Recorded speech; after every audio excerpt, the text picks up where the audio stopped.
Hello and welcome to Stories Written and Read by Ballerscheff.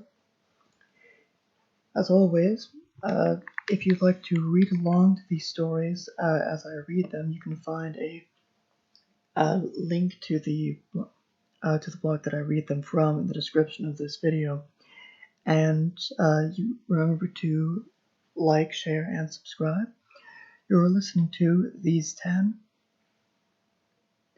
Without someone to give him a going over and ask if there was something he had overlooked, Gerald often found himself rushing out of the house, only to run back inside to grab what he had forgotten. If he was further along his journey and further from his house, he'd execute a quick turnabout on his heels and go back at twice his former speed to make up for lost time. There was nobody in his life to give him reminders, nobody to chide him for forgetting. His own sense of embarrassment was all he had to contend with. If his remembering took place when somebody was behind him, as it had happened only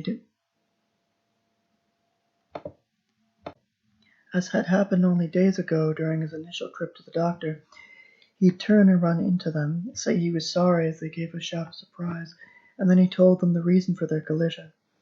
He had left his wallet at home, and with it his health insurance card. Judging by the number of apologies Gerald made daily, you would guess wrongly that he was a timid man. He apologized to explain himself, not for the sake of strangers. People rarely cared to hear him out. They awaited no apology. They registered their indignation, and when they had done so and given their heads a shake, they went swiftly on their way. It amused him to see how similar people were, and how, time and time again, they walked off in the manner they always did.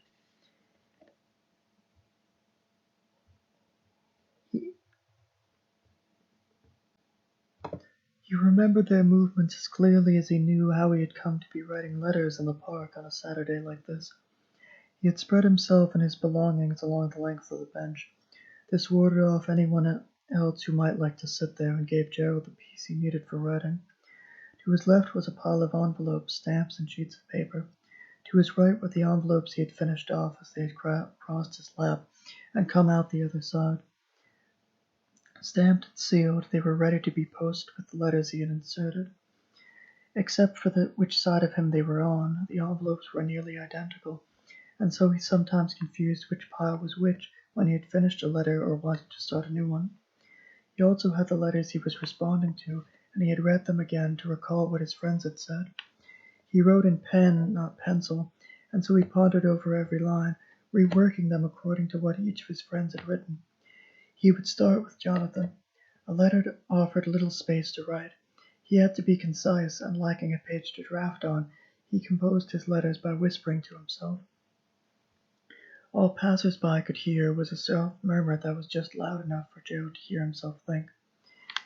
The letter he had written so far ran as follows. "Thank you so much for the card. It's good to know you were thinking of me. Love, Gerald." More lines came to him, and they pushed this attempt out of his mind, freeing him from it.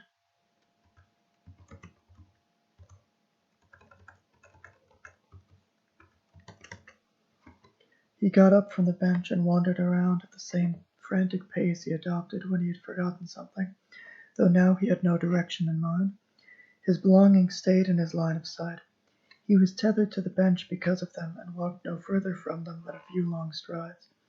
As forgetful as he could be, he couldn't have left them at home, because he had only been let out of the hospital today.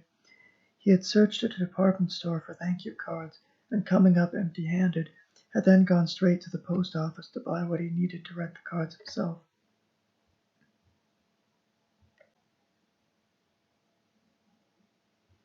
He couldn't have found a single stamp at home. He wasn't one to send letters and had no supplies to fall back on. He bought a pen, too, and a pack of ink cartridges for when the one that came with the pen ran out. From there he had walked on until he came to the park, a more inviting place to sit and think than a post office. To express something multiple times, and meanwhile to be original, was a challenge Gerald found intriguing and necessary to meet. To write the same thing the same way, however, was reminiscent of copying lines, a punishment his mother had handed down to him as a young boy one afternoon, remembering it from her own school days. He had been clumsy and had dropped a glass. His mother was there to see it slip from his hands and break. She handed him a dustpan and told him to put on shoes and sweep up the shards. He worked diligently under her supervision. She handed him a pencil, paper, and a sentence. I should be careful with people's belongings. She said he'd been careless and that he had no respect for what his family owned. Gerald tried to tease out the difference between carelessness and disrespect, and argued not for his innocence but for a lesser degree of guilt, for leniency, fewer lines, or another punishment altogether. "Just do what I tell you," she said, with a sigh, exasperated.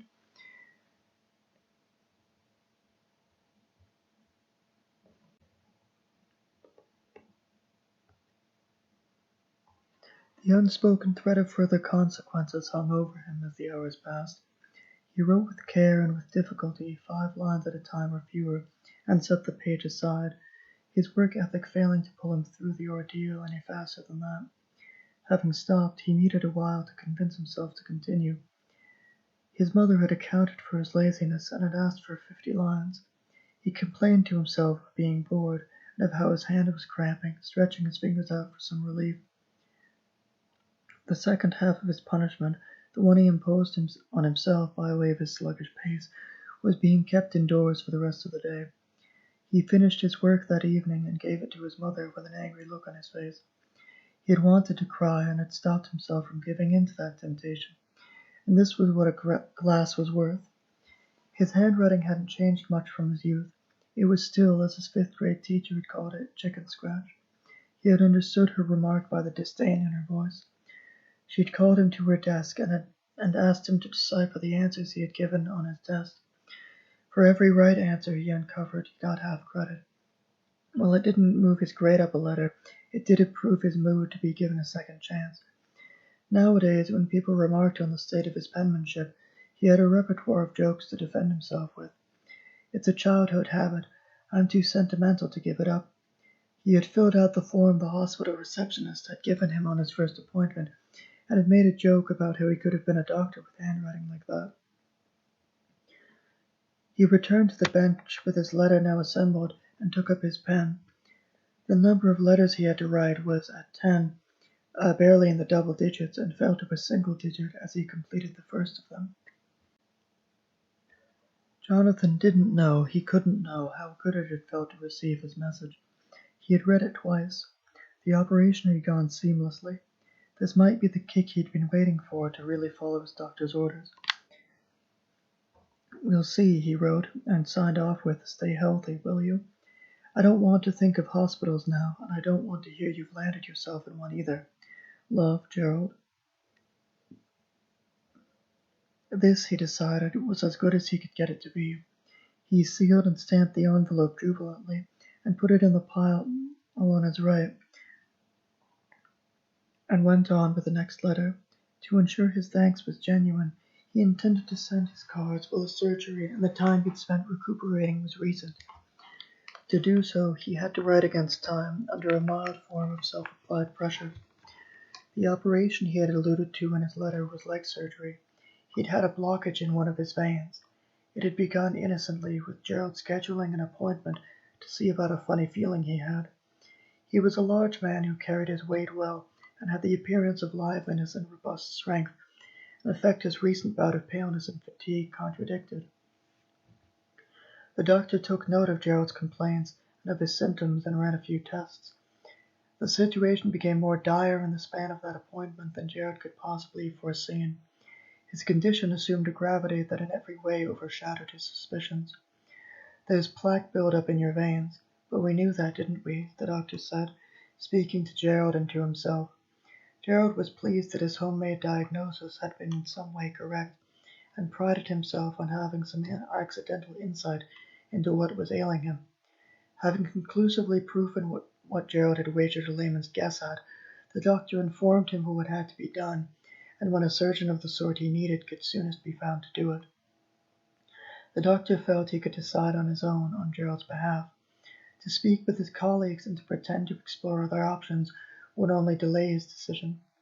The doctor opened his mouth a bit, as if to begin speaking, his jaw hanging on its hinges, his mind busy in thought. "We'll make a small incision near the vein, take out the plaque, and put a stent in to support the artery and for your blood to flow through." He saw dismay cross his patient's face. The doctor described the operation in terms anyone could understand, and in a neutral tone nobody could object to. His aim was to explain, not to accuse. He had warned Gerald about his blood pressure before, and though Gerald had heeded his warnings, he hadn't been strict about it. The doctor wasn't strict with either of them now. It was hard to change a patient with words alone. That it should have to come to this was regrettable, and now it was unavoidable. As stern as his reprimands had been, he had come to terms with what had to happen. Maybe Gerald would too. Maybe this would give him the scare he needed. "It's hardly an operation," the doctor said. "You'll be in and out on the same day. And you won't feel a thing, believe me. We'll make sure of that. It's not something you do every day either." Then Gerald said, in defense of his worries, "Well, yes, but we're past the point of choosing our option." "I'm telling you," Gerald said, "I'd raise a fuss no matter how much you'd tell me to be brave." The doctor paused and thought for a moment. He asked Gerald whether he wanted to be placed under anesthesia, and was evidently still thinking about which surgeon to call. "Knock me out, do what you have to do," Gerald said. Had the doctor not thought of anesthesia, it would have been Gerald who suggested it. He wanted to be a compliant patient, and anesthesia would take him out of the equation as much as possible. It would prevent him from making sudden movements and let the doctor operate in peace.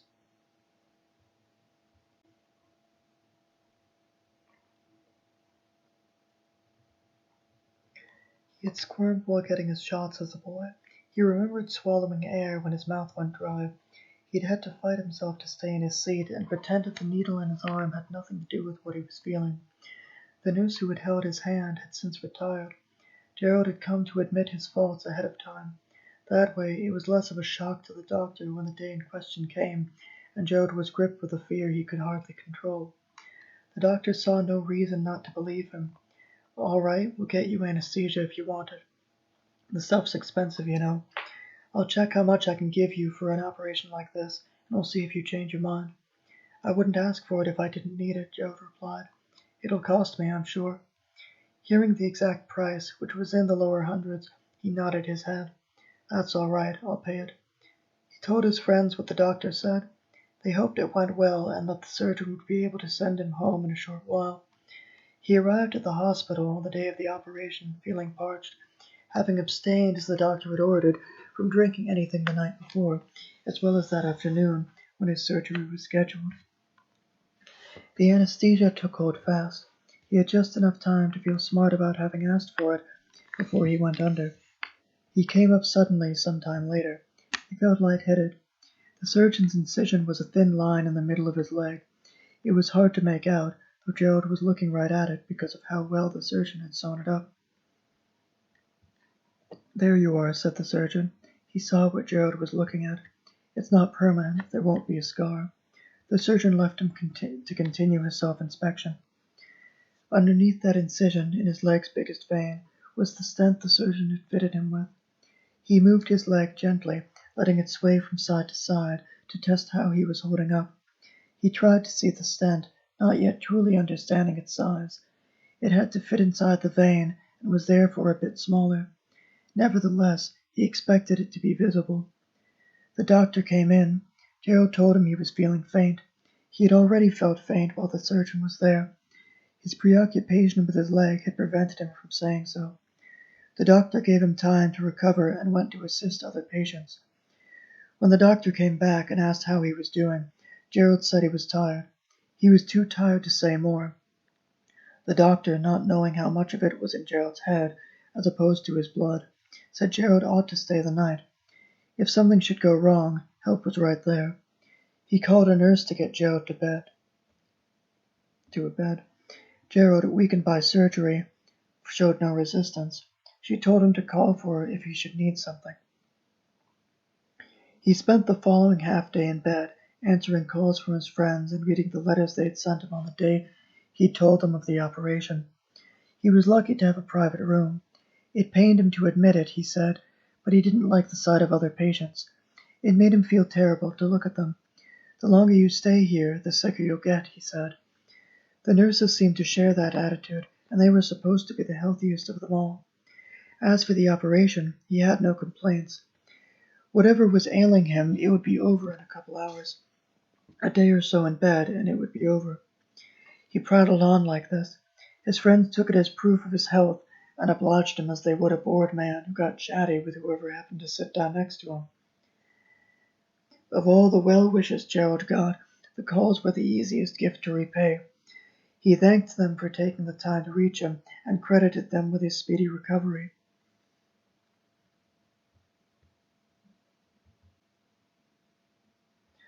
The impression he got from his friends' letters, however, was that he had told them his worst fears rather than the dry facts. They thought he was in more danger than even the most pessimistic doctor would have believed him to be. Somewhere along the way, somebody must have gotten things mixed up. He was sure he had said exactly what he'd meant to say, exactly what the doctor had told him, in addition to which he'd assured them he was perfectly safe, despite his own reservations on that front. He wouldn't be awake during the operation. He'd made them give him anesthesia. He put their letters aside on his bedside table for safekeeping and to take home with him. A nurse stuck her head through the doorway. It was the nurse who'd showed him to his room. "Don't take those," he said to her. His arm moved feebly in the direction of the cards. She wouldn't think of it, and replied in a voice that said as much. "No, sir," she said, "I won't." She surveyed the room and brought him a new pillow. "That's very kind," he said, bending forward so she could exchange the pillows. So she could exchange it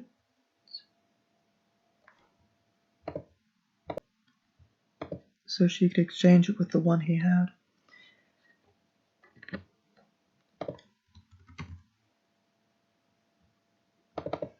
So she could exchange it with the old one. There was nothing more to attend to. The idea came to him to write her a note of appreciation. He tore off a corner of one of his friend's letters and found an old pen in his breast pocket. It was the disposable kind. He had to scribble to get the ink going. The doctor checked in with him shortly after he had finished his note.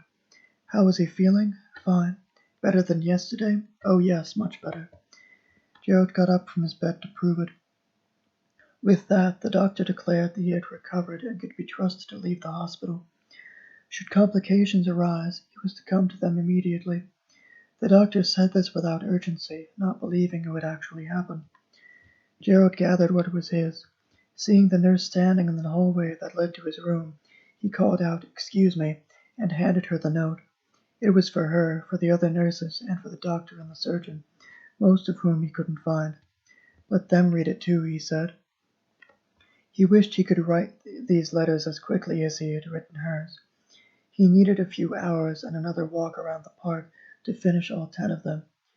It was early in the evening when he set off for the nearest mailbox, and because nobody would open any mailboxes until tomorrow morning, it was even later in the day when he got home. That was These 10, written and read by Philip Ballerscheff. Once again, if you'd like to read along to the stories as I read to you, you can find a link to my blog in the description of this video. And as always, remember to like, share, and subscribe. Thank you, and until next time.